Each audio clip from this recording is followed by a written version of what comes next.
We're in Westboro, Massachusetts, at a factory that recycles construction site materials. Steve Harvey and the Harvey family have owned and operated this business since 1911. They're dedicated to recycling and reducing landfill waste. We have been in the recycling business for 65 years. We knew that the landfills only had so much life to them, and we wanted to extend the life of the landfill, and the way to do that was to take material that had a value to it and extract it out instead of putting it into the landfills. Today, 85% of construction waste is recyclable, and because of that, Massachusetts passed a mandate that requires that truckloads containing more than 20% of paper, wood, metal, glass, or yard waste pass through a recycling center before dumping at a landfill. So it's basically when someone builds a new house or renovates their bathroom, we take that debris and we sort it into many different categories that can be sent to many different markets. Typically the materials that we recycle here are wood products, aggregate, brick, concrete, metals, plastic, corrugated are the main products that we recycle. Here it arrives by the truckload. Steve's plant processes up to 350 tons of waste daily. As you can see, that's just a typical load of wood, paper, sheetrock, some plastic. We've got metal. And that will be recycled. So just how do they organize all these loads of varied materials? First, the waste is pre-sorted on the factory floor to remove the bulky items that could damage the machinery or items that can't be recycled.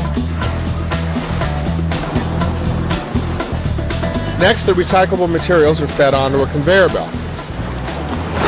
Very little goes to waste. Here, 95% of all recyclable materials are processed.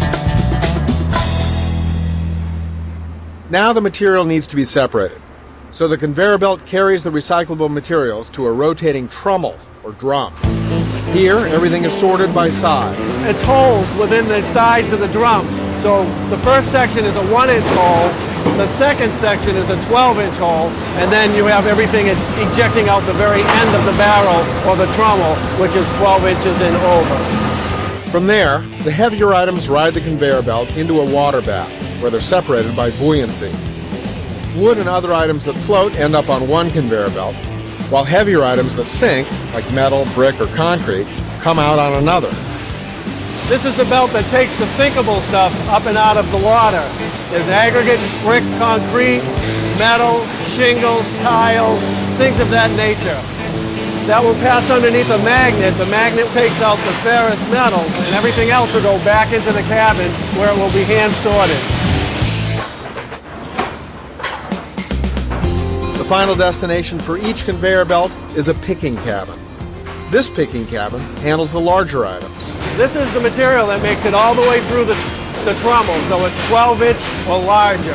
The first thing we get is the aggregate, brick, and concrete. Then we get the corrugated fiber. We get a rigid plastic. We get metal. And we get wood. Wood is the #1 material that we sort here. It's up to 40% of the recycled material. At the bottom of each of these chutes is the final stop. These large bays are where the sorted items get held until they're trucked off and recycled as raw material that could be used again. Here we are at the end of the line.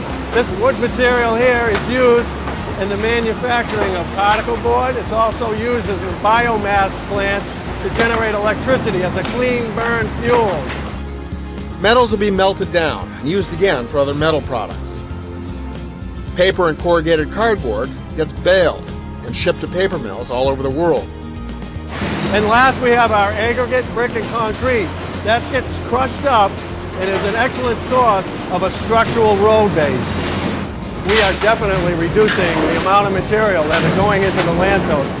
This is not only important for us to do it here in Massachusetts, but elsewhere in the country. It is the right thing to do.